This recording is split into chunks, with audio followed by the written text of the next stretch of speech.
A saudação. Apocalipse 3:1. Isto diz o que tem o 7 Espíritos de Deus e as 7 estrelas. Uma vez mais, como nas 4 eras anteriores, o Espírito está revelando para nós o nosso misericordioso Senhor, apresentando seus maravilhosos atributos.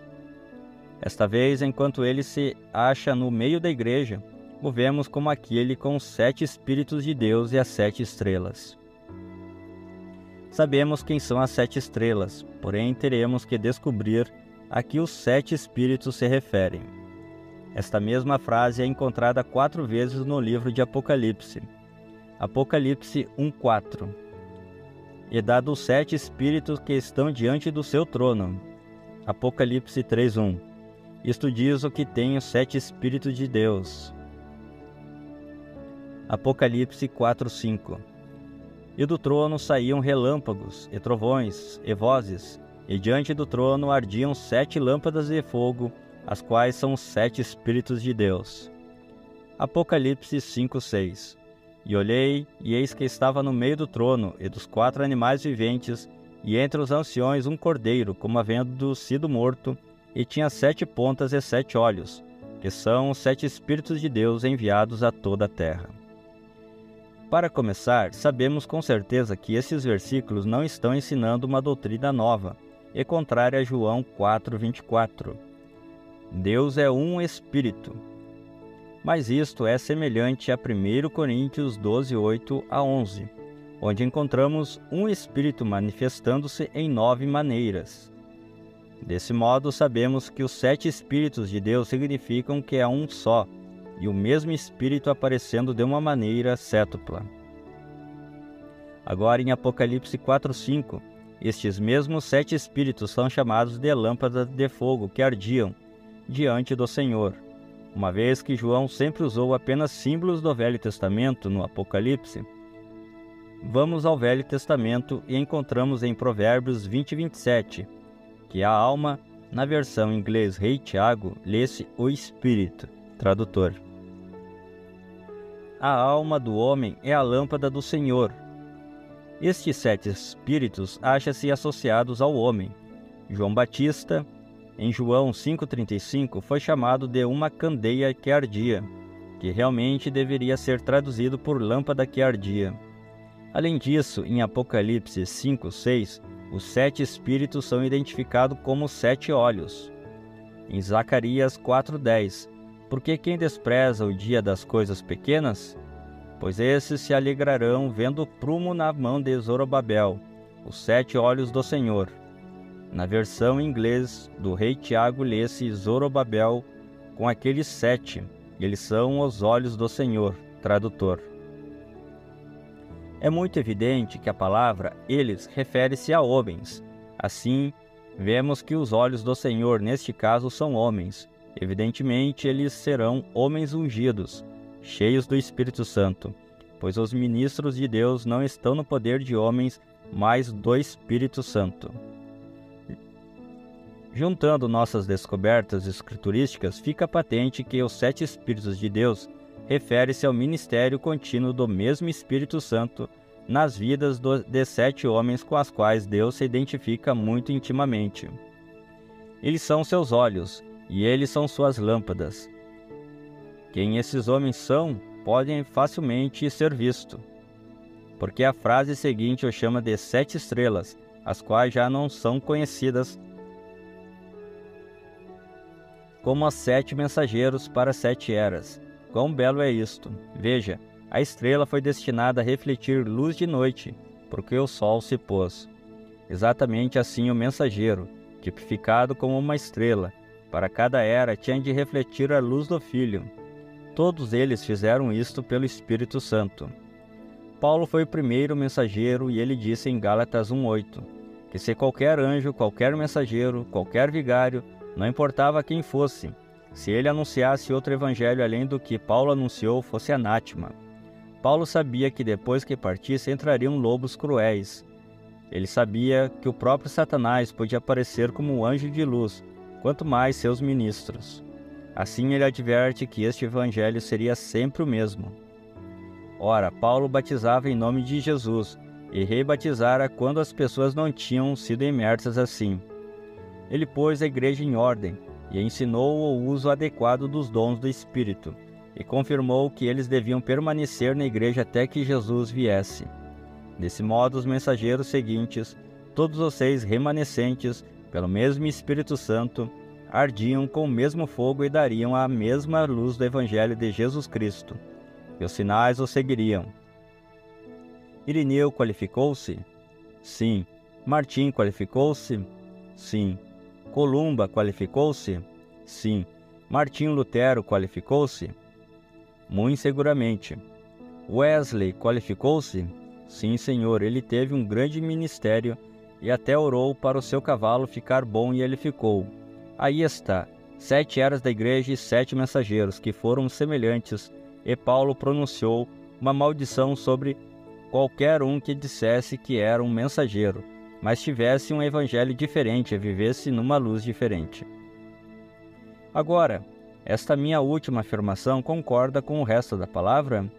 Sim, a palavra diz que se alguém acrescentar a este livro ou tirar dele, seria atormentado e sentenciado à condenação por Deus. Deus disse: eu farei vir as pragas escritas neste livro, ou tirarei sua parte da árvore da vida. Apocalipse 22:18. Assim vemos que os 7 Espíritos realmente se referem ao único Espírito de Deus, operando a vontade e a palavra de Deus em diferentes gerações. Eu gostaria de ilustrar isto a partir da palavra. O Espírito de Deus estava poderosamente sobre Elias. Depois este mesmo Espírito veio sobre Eliseu em duplo efeito. Então, séculos mais tarde, o mesmo Espírito que chamamos de Espírito de Elias, a fim de descrever seu ministério, voltou sobre João Batista. Um dia esse mesmo Espírito, identificado pelo mesmo tipo de ministério, virá sobre um homem, para o fim da era da igreja gentia. Além disso, a Escritura diz que Deus ungiu a Jesus de Nazaré com o Espírito Santo e virtude, e ele andou fazendo bem, curando a todos os oprimidos do diabo. Quando Jesus foi embora, ele disse a seus discípulos para permanecerem até o Pentecostes, em cuja ocasião o mesmo Espírito que estava sobre ele voltaria e cairia sobre eles e os encheria. Então aquele corpo, chamado para fora, a igreja, estaria em seu lugar sobre a terra, tomando seu lugar. E porque esse mesmo Espírito que estava nele estaria neles, eles fariam as mesmíssimas obras. E qualquer povo que seja verdadeiramente o corpo de Jesus Cristo, a verdadeira igreja, manifestará as mesmas obras que Jesus e a igreja pentecostal fizeram, porque o mesmo Espírito estará neles. Qualquer outra igreja que não tenha o Espírito e as manifestações vai ter que prestar contas a Deus. Também diz aqui que estas 7 estrelas, ou 7 mensageiros, para 7 eras, estão em sua mão. Ele os está segurando.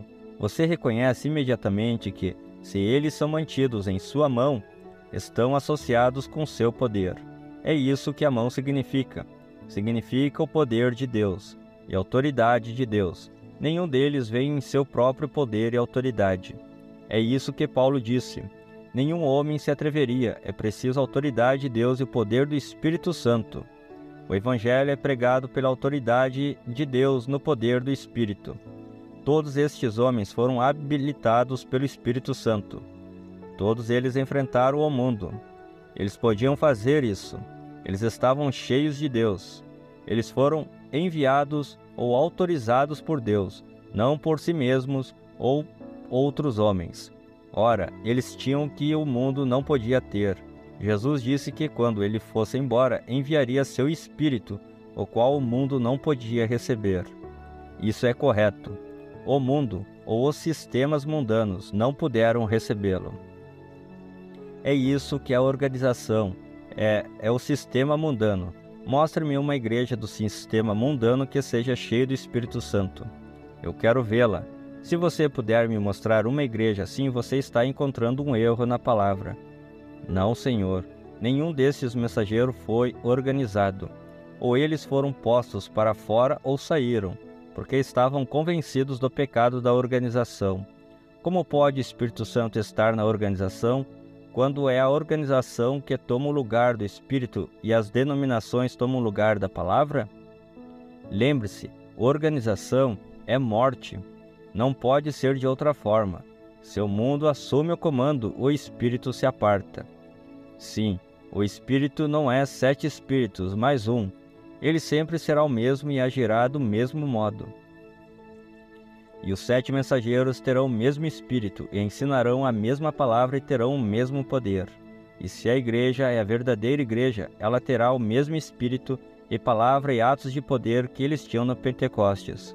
Por experiência, ela será uma igreja pentecostal, e haverá línguas, interpretações e profecias e curas. Deus estará no meio delas, e Deus se declarará no meio dela, como sempre tem feito. Aleluia! E ela será inorganizada, não esqueça isso. Agora, podemos ver que Jesus Cristo está se revelando através das eras por seu Espírito nos mensageiros. Eles são como foi Moisés para os filhos de Israel.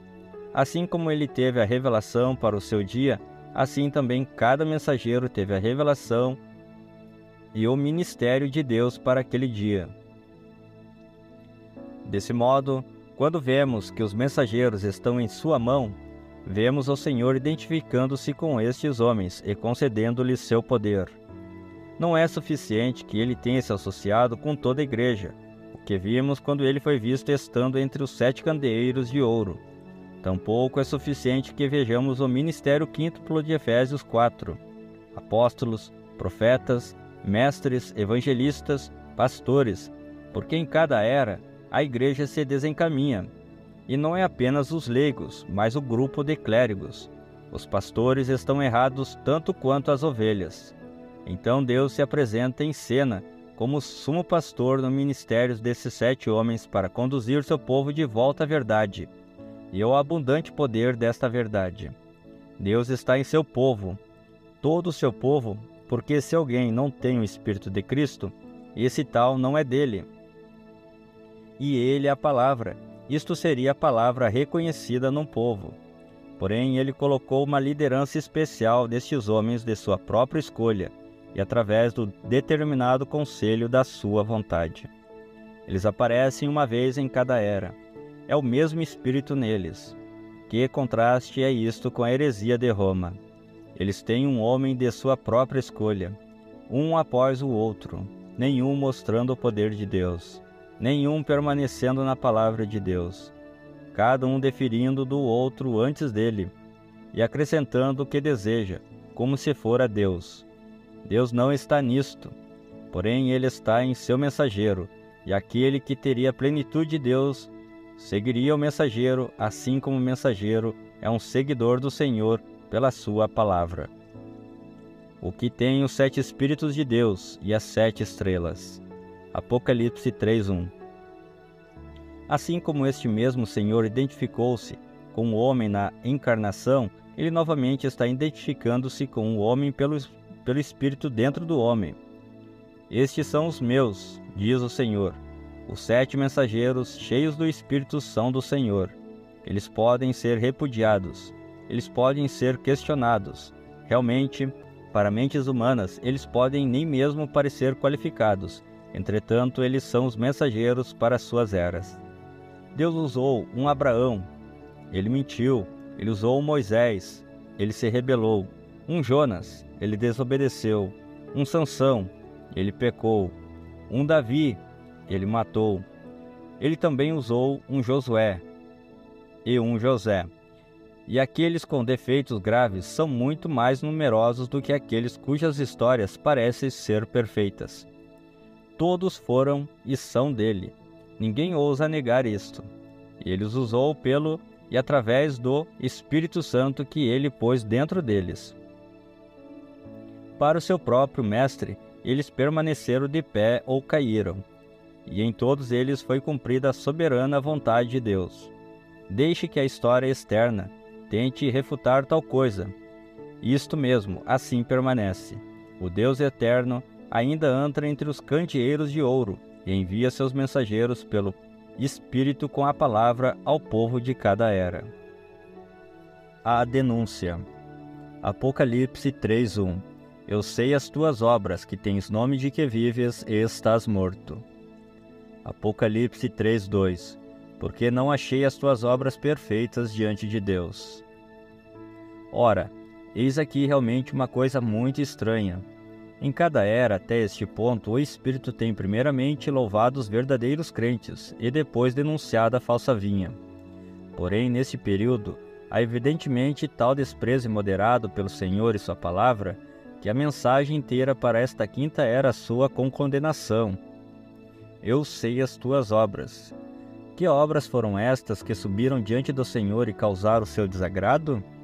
Bem, você sabe que cada era sobrepôs-se em parte à era seguinte, de modo que temos uma continuação das obras da quarta era para dentro da quinta era.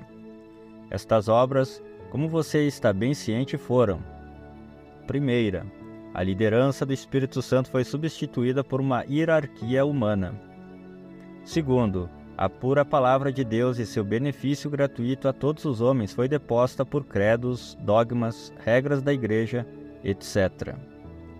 Terceiro, a adoração no Espírito e os dons do Espírito e tudo que pertence ao verdadeiro companheirismo comunitário dos santos foi lançado de lado pela liturgia e adoração literal de ídolos, festas pagãs, etc.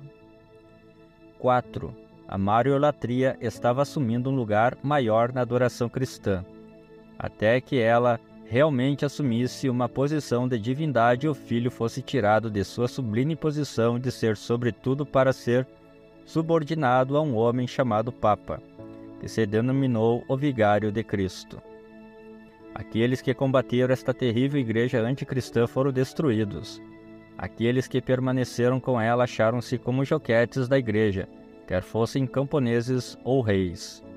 Suas vidas não eram propriedade deles, e tampouco suas vidas eram de Cristo, mas eles pertenciam corpo, alma e espírito à Igreja de Roma. Eles falavam acerca do sangue de Cristo, contudo compravam sua salvação com dinheiro, e compravam o perdão dos pecados com ouro ou com penitência. Os mais ricos dentre eles encontraram uma situação feliz quando o Papa Leão X lhe permitiu comprar indulgências pelos pecados ainda não cometidos, de modo que podiam com tranquilidade de consciência planejar seus crimes terríveis e depois passar a executá-los, sabendo que o Papa já tinha perdoado seus pecados. A palavra de Deus era afastada deles, portanto, quem podia conhecer a verdade? Uma vez que a verdade vem somente da palavra, as pessoas estavam encerradas num calabouço da Igreja Romana, aguardando a morte e, após a morte, o juízo. Mas a grande prostituta, embriagada com o sangue dos mártires e sem nenhuma preocupação de juízo, cambaleando selvagemente, continuou a matar homens, tanto com morte espiritual como com morte física. Agora, no final da quarta era, o que seria o começo da quinta era também, a invasão de Constantinopla pelos turcos enviou os sábios eruditos do leste com seus manuscritos gregos para o oeste. A pureza da palavra e os ensinamentos de verdadeiros crentes foram assim disseminados. E não somente esses excelentes mestres foram de grande importância, mas também foi descoberta a invenção do que tornou-se a base de nossas impressoras modernas, facilitando a produção de livros. Desse modo, vemos que a grande fome e demanda pela Bíblia puderam ser satisfeitas. Deus levantou muitos homens poderosos, dentre os quais Lutero foi apenas um. Calvino e Zwinglio foram os dois outros luminares, e além destes houve muitos mais que não são tão bem conhecidos. Entretanto, embora tudo isto não fosse em vão, a poderosa obra de Deus foi realmente impedida por estes mesmos homens. Primeiro, eles não se opuseram ao casamento igreja-estado do Concílio de Nicéia, porém, na verdade, adotaram esta união. A defesa do Evangelho pelo Estado foi bem recebida, embora não houvesse nenhuma palavra para isto. E embora possamos ver a cólera do homem redundando em louvor a Deus, em tais eventos como Henrique VIII aceitando a reforma e a rejeição da autoridade papal. Isto foi uma sombra remota da verdade do Pentecostes e da proteção de um Deus onipotente. Apesar do constante ensinamento de Lutero contra a interferência externa em assuntos da igreja local, ele não conseguiu remover das mentes dos homens o conceito bispo-arcebispo de governo da igreja. Desse modo, a igreja deu um passo na direção correta, mas ainda permaneceu algemada. Por isso, rapidamente ela estava de novo aprisionada no mesmo calabouço de onde tentara escapar. Todavia, a taça das obras abomináveis ainda não estava cheia. Não somente Lutero, através de julgamento, pobre incitou a batalha e desse modo causou a morte de multidões, mas o grupo de Zwinglio perseguiu até a prisão o pio Dr. Weibmeier, e embora não o tenha entregue à morte na fogueira, foi realmente responsável em grande parte por sua subsequente morte pelo fogo. E Calvino não fez menos, porque exigiu a prisão de Servetus, que vira e ensinava a unicidade da divindade. O Estado então submeteu este irmão a julgamento, e para a consternação de Calvino, ele foi queimado na estaca. Se alguma vez houve um tempo de zelo denominacional, foi neste tempo trágico. As palavras de Comênios descrevem muito desta era. Comênios escreveu a única coisa necessária. Ele compara o mundo a um labirinto e mostra que o caminho de saída é deixar o que é desnecessário, escolher a única coisa necessária, Cristo. O grande número de mestres, diz ele, é a razão da profusão de seitas, para as quais logo não restará mais nomes. Cada igreja considera-se como a verdadeira, ou pelo menos como a mais pura e verdadeira parte dela, enquanto entre si mesmas persegue umas às outras com mais amargo ódio. Nenhuma reconciliação é de se esperar entre elas. Elas enfrentam a inimizade com inimizade irreconciliável. A partir da Bíblia, elas forjam seus diferentes credos. Estes são suas fortalezas e baluartes atrás dos quais se entrecheram e resistem a todos os ataques. Eu não direi que essas confissões de fé, porque podemos admitir na maioria dos casos que são assim, são más em si mesmas. Elas se tornam assim, entretanto, visto que alimenta o fogo da inimizade, somente pondo-as completamente de lado seria possível começar a trabalhar na cura das feridas da igreja. A este labirinto de seitas e confissões diversas faz parte uma outra coisa: o amor à disputa. O que se consegue com isto? Foi resolvida alguma vez uma única contenda erudita? Nunca. Seu número somente tem aumentado. Satanás é o maior sofista. Ele nunca foi vencido numa contenda de palavras. No serviço divino, as palavras dos homens são geralmente mais ouvidas do que a palavra de Deus. Cada um tagarela como lhe agrada, ou mata o tempo por meio de dissertações eruditas e desaprovando os pontos de vista dos outros. Do novo nascimento e de como um homem deve ser transformado à semelhança de Cristo para tornar-se participante da natureza divina. Segundo Pedro 1,4. Raramente diz alguma coisa. Do poder das chaves, a igreja quase que perdeu o poder de ligar. Somente o poder de desligar permanece. Os sacramentos, dados como símbolos de unidade, de amor e de nossa vida em Cristo, têm sido transformados em motivo dos mais amargos conflitos, uma causa de ódio mútuo, um centro de sectarismo. Em resumo, a cristandade tem se tornado um labirinto. A fé tem sido dividida em milhares de pequenas partes e você é taxado de herético se há uma delas que você não aceita. O que pode ajudar? Somente a única coisa necessária: retornar a Cristo, olhando para Cristo como o único líder e andando em suas pegadas, deixando de lado todos os outros caminhos até que todos nós atingimos a meta e chegamos à unidade da fé. Efésios 4,13. Assim como o Mestre Celestial edificou tudo sobre o fundamento das Escrituras, assim também devíamos deixar todas as particularidades de nossas confissões específicas e estar satisfeito com a palavra de Deus revelada, que pertence a todos nós. Com a Bíblia em nossa mão, devíamos clamar: eu creio no que Deus revelou neste livro. Eu guardarei obedientemente seus mandamentos. Eu espero por aquilo que ele prometeu. Cristãos, deem ouvidos. Há somente uma vida, porém a morte chega a nós em milhares de formas. Há somente um Cristo, porém milhares de anticristos. Assim tu sabes, ó cristandade, qual é a única coisa necessária. Ou retornas a Cristo ou vais à destruição como o anticristo. Se és sábias e desejas viver, segue o líder da vida. Mas vocês, cristãos, regozijem em serem arrebatados. Ouçam as palavras do seu líder celestial. Vinde a mim, respondam em uníssono. Ora nós vamos. Agora, eu acabei de dizer que esta era deu tremendo crescimento ao espírito denominacional. Se a atitude coríntia de eu sou de Paulo, eu de Cefas, foi alguma vez manifestada, foi neste tempo. Havia luteranos, husitas, o grupo de Zwinglio, etc. Tal fragmentação do corpo foi deplorável. Eles estavam vivendo um nome, porém estavam mortos. Certamente que estavam mortos. Eles morreram no instante em que se organizaram. Os grandes grupos que organizaram e se uniram em matrimônio ao Estado. Era isso que faltava. Eles se acabaram. Aqui estavam aqueles luteranos que haviam criticado a Igreja Romana. Eles conheciam a injustiça das uniões políticas e espirituais.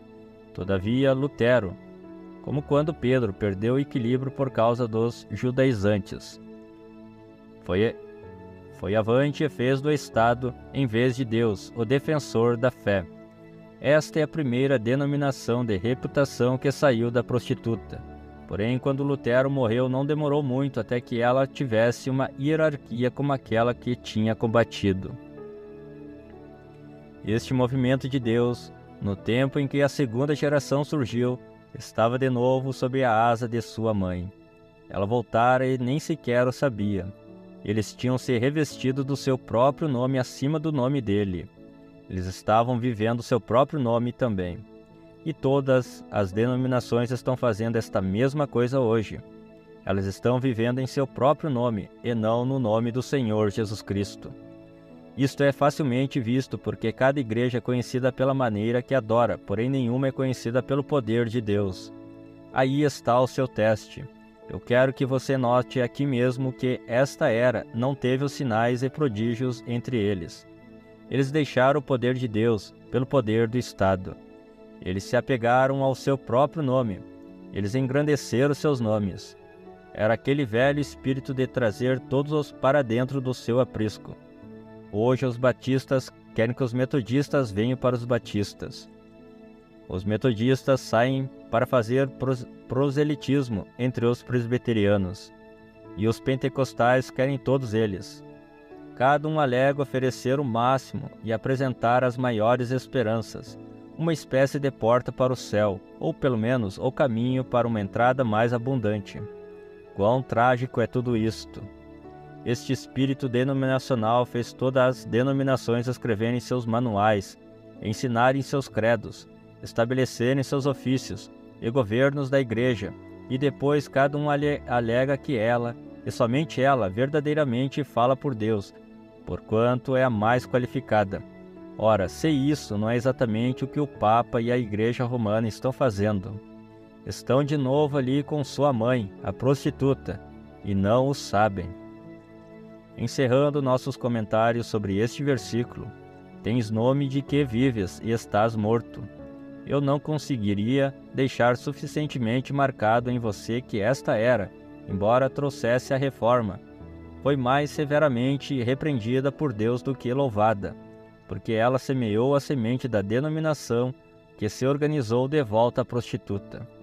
Depois de Deus ter aberto uma porta de escape, quando o movimento para fora da Igreja Católica aconteceu, não foi verdadeiramente espiritual, como um tolo, porém mais político. A maioria das pessoas abraçou o protestantismo porque, como tendo afirmado, detestavam o sistema romano de cativeiro político e financeiro. Assim, em vez deste ser um grande movimento espiritual com todos os sinais inequívocos da influência do Espírito Santo, como quando Deus usou meios puramente espirituais para realizar seus propósitos no Pentecostes. Ele foi, na verdade, uma obra na qual a cólera do homem redundou em louvor a Deus, e os resultados teceram um paralelo com a história de Israel quando deixou o Egito e peregrinou no deserto, não indo em direção à terra de Canaã. Entretanto, muito foi realizado, porque onde o jugo de Roma fora quebrado, mesmo que parcialmente, os homens podiam agora receber a palavra de Deus e render-se à influência do Espírito, sem tão grande temor como outrora. Isto abriu a porta para a grande era missionária que se seguiu. A Jezabel de Tiatira não estava com nenhuma vontade de desistir do seu domínio sobre o povo, e assim vemos sua filha Atália levantar sua cabeça na era de Sardes, com esperanças de que pudesse ser capaz de estrangular a verdadeira semente através de seus esquemas de organização.